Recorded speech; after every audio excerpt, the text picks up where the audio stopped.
নমস্কাৰ স্বাগতম জনাইছো এটা নতুন ভিডিঅ'লৈ আপোনালোকে ক্লিক কৰিছে এই ভিডিঅ'টো প্ৰণৱ ব্লগছৰ তো ভিডিঅ'টো অশেষ ধন্যবাদ আপোনালোকে চোৱাৰ কাৰণে মই লাইক কমেন্ট কৰিবলৈ নকওঁ কিন্তু ভিডিঅ'টো ম্যাক্সিমাম শেয়াৰ কৰিব কাৰণ বিৰাট ইম্পৰ্টেন্ট ভিডিঅ' কি হ'বলৈ গৈ আছে অসমখন কেনেকুৱা এটা পৰিস্থিতিলৈ ৰূপান্তৰিত হৈছে এই অসমখন মানে ভাবিবলগীয়া এটা কথা বাধ্য হৈ গৈছো তো বৰ্তমান সময়ত যিহেতু পৃথিৱীৰ যিকোনো কন্টেন্ট ক্ৰিয়েটৰ সকল বা যিকোনো মানে বস্তু অকমান সৰু ঘটনা এটা হলো সামাজিক মাধ্যমত আপলোড হৈ যায় আপোনালোকে সকলোৱে জানে তো এনেকুৱা ধৰণৰ কিছুমান কথা বা এনেকুৱা ধৰণৰ কিছুমান মানে সমাজত এটা বিভ্ৰান্তি সৃষ্টি কৰা কিছুমান কথা আপোনালোকে প্ৰথম এই কিয়দাংশ এটা ভিডিঅ' আপোনালোকক দেখাব বিচাৰিছো চাই লওক তাৰ পিছত পৰৱৰ্তী পৰ্যায়ত আমি কথাখিনি আলোচনা কৰিম চলিয়া কলে 147 উঠাই দিব কাৰণে মুছলমান শেষ কৰি দিব হে সিঙ্গল চলিয়া তইতো নোৱাৰা তোৰ দেউতাও নোৱাৰে তোৰ 14 গোষ্ঠীও নোৱাৰে মাছ সুদা গলা কুকুৰ পোৱালি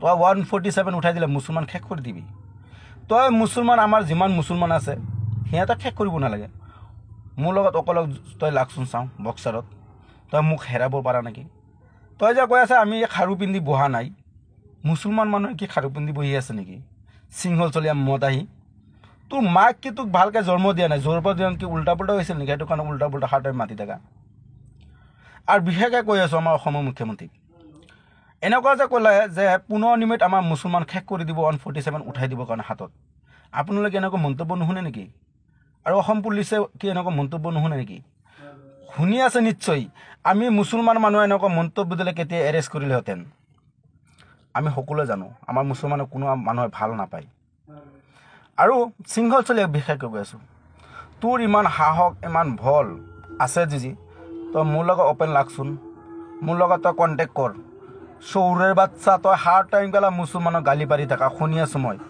147 উঠাই দিলে তুই কি কৰিবি এটা ৰুম্বাডাল মুছলমানৰ এৰাব নোৱাৰে এটা ৰুম্বা এলাব নোৱাৰা মাছ সুদা গেলা এই সিঙ্গল চলিয়া কুত্তাৰ বাচ্চা তোক ডাইৰেক্ট কৈ আছো তই মোৰ লগত লাগ তোৰ কিমান কোটি দম আছে আমাৰ মুছলমান সকলো মুছলমান মানুহক লাগিব নালাগে মই অকলে তই অকলে মই অকলে লাগিম আছোন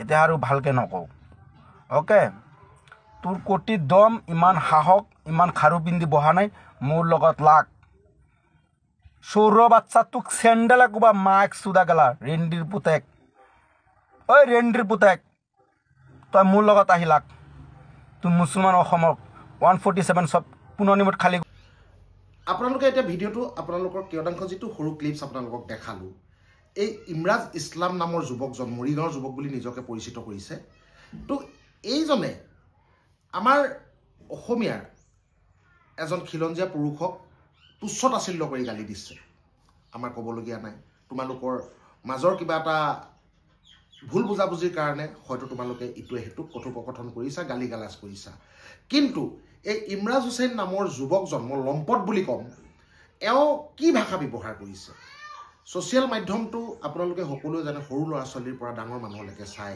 পঢ়া শুনা ল'ৰা ছোৱালীৰ পৰা অশিক্ষিত ল'ৰা ছোৱালীবিলাকেও চাই এই যিসকল পঢ়া শুনা ল'ৰা ছোৱালী এই ভাষণবিলাক শুনি তেওঁলোকৰ মনত কি মানে হ'ব আপোনালোকে অকণমান কথাটো ভাবিব পাৰিছেনে সমাজখন কোনফালে গতি কৰিছে আপোনালোকে কিবা গম পাইছেনে এনেকুৱা ধৰণৰ মিছবিহেভিয়াৰ এনেকুৱা ধৰণৰ বেয়া লেংগুৱেজ বেয়া ভাষা সমাজত কেনেকৈ প্ৰচাৰিত হৈছে এতিয়া নিউজ চেনেল এটাত অলৰেডি সম্প্ৰচাৰ কৰিছে তেওঁলোকে ইচ্ছা কৰাহেঁতেন এই অভদ্ৰ ভাষাবিলাক মিউট কৰিব পৰা গ'লহেঁতেন বাকীখিনি কথা শুনোৱাই এই অভদ্ৰ ভাষাখিনি যিখিনি সমাজলৈ এৰি দিয়া হৈছে এই কথাখিনি মিউট কৰিব পৰা গ'লহেঁতেন কিন্তু মিউট কৰা হোৱা নাই ফলপ্ৰসূত আমাৰ পঢ়ি থকা উঠি অহা নৱপ্ৰজন্মটোৱে এই বেয়া কথাখিনি শিকি সমাজখন কোনফালে গতি কৰিছে বাৰু ভাবি চাওকচোন এই ল'ৰা ছোৱালীবিলাকে এই শব্দবিলাক শুনাৰ লগে লগে এনেকুৱা ধৰণৰ তুচ্ছ তাচ্ছিল্য ভাষা এনেকুৱা ধৰণৰ অবিৱহিত ভাষাবিলাক সামাজিক মাধ্যমত আপলোড হৈছে বা শ্বেয়াৰ হৈছে কিমান এটা ভয়ানক পৰিস্থিতিলৈ আমাৰ অসমখন গৈ আছে আজি শৃংখল চলিহাক তুচ্ছ তাচ্ছিল্য কৰি গালি দিছে এই ইছলাম বোলা লম্পট যুৱকজনে প্ৰকৃততে ইয়াৰ অন্তৰালত কি আছে কি নাই আপুনিও নাজানে ময়ো নাজানো আমি হলো খাটি খোৱা অসমীয়া আমি আমাৰ নিজৰ কৰ্মজীৱনত ব্যস্ত থকাৰ উপৰিও অকমান সময় যদি পাওঁ সোশ্যাল মাধ্যমত আমি খুচৰো আমি সোশ্যাল মাধ্যমটো চাওঁ বা ইনষ্টাগ্ৰাম চাওঁ বা ইউটিউবৰ আমি ভিডিঅ'বিলাক চাওঁ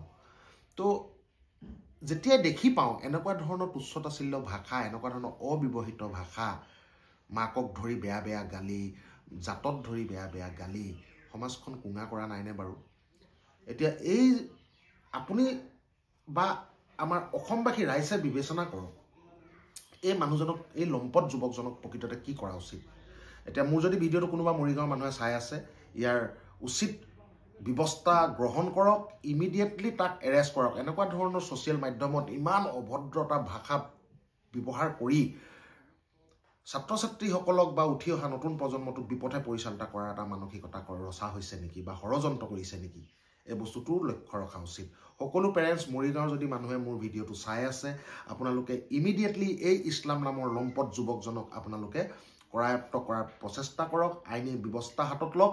আৰু অসমবাসী ৰাইজক মই অনুৰোধ কৰোঁ, বিনম্ৰভাৱে অনুৰোধ কৰি জনাওঁ, আপোনালোকে এই লম্পট ইছলাম উপাধিধাৰী মুছলিম লম্পট যুৱকজনক আপোনালোকে গ্ৰেপ্তাৰ কৰক। হয়, মুছলিম বহুত ভাল আছে, আমাৰো লগৰ ল'ৰা মুছলিম আছে, আমাৰো লগৰ বন্ধুবৰ্গ মুছলিম আছে, কিন্তু এনেকুৱা ধৰণৰ অভদ্ৰ মুছলিম মানুহ মই দেখা নাই।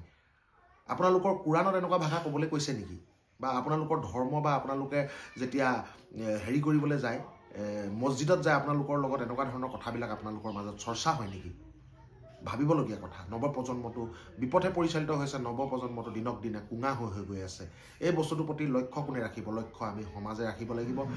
আৰু সমাজৰ দায়বদ্ধতা থকা যিসকল বৰমূৰীয়া পুৰুষ আছে বা বৰমূৰীয়া মহিলা আছে, সেইসকল মানে ব্যক্তিয়ে ইয়াৰ দায়িত্ব ল'ব লাগিব।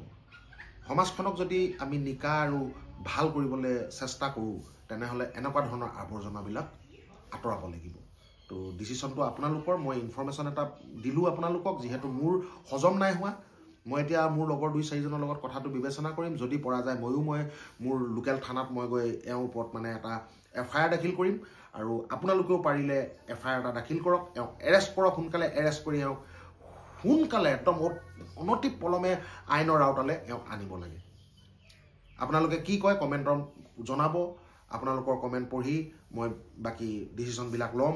মোৰ লগৰ বন্ধু 2-4জন আছে, মোৰ এডভকেট 2-4জন চিনাকি আছে, মই কথাটো আলোচনা কৰি ময়ো পৰাপক্ষত এই ইছলামধাৰী লম্পট এই মুছলমান যুৱকজনক শাস্তিৰ বাবে মই আবেদন পত্ৰ দাখিল কৰিম থানাত।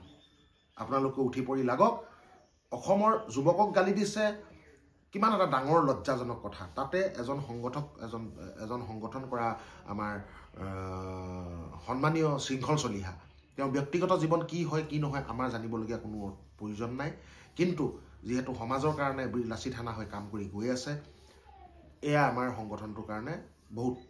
কিন্তু তেওঁৰ লগত কিবা পাৰ্চনেল ব্যক্তিগত হেৰি আছে, তেওঁলোকৰ লগত কিবা আখেজ আছে বা ব্যক্তিগত কিবা সংঘৰ্ষ আছে, আপোনালোকে এই লম্পট যুৱকজন আৰু শৃংখলৰ মাজত এওঁলোকে কথোপকথন কৰি যি মিলাই আমাৰ ক'বলগীয়া একো নাই। কিন্তু যিবিলাক ভাষা সামাজিক মাধ্যমত তেওঁ ব্যৱহাৰ কৰিছে, তাৰ কাৰণে তেওঁ ক্ষমা প্ৰাৰ্থী নহয়। মুছলমান মোৰ ভাই বন্ধু সকলো আছে, বিবেচনা আপোনালোকে কৰিব, মোক কমেণ্ট কৰিব। মই কথাটো কিমান দূৰ শুদ্ধ কথা আপোনালোকৰ আগত উপস্থাপন কৰিছোঁ। যদি মই শুদ্ধ বুলি আপোনালোকে ভাবে, তেনেহ'লে ভিডিঅ'টো খুব শ্বেয়াৰ কৰক যাতে সকলোৱে চাবলৈ পায়। আৰু এই ভিডিঅ'টো ইমানেই শ্বেয়াৰ কৰক যাতে সি শাস্তি ভুগিবই লাগিব, আৰু সি শাস্তি পোৱাটো বাঞ্ছনীয়। কাৰণ এনেকুৱা অভদ্ৰ মিছ লেংগুৱেজ ব্যৱহাৰ কৰি সমাজক কুঙা কৰাৰ বাহিৰে সি আন একো কাম কৰা নাই।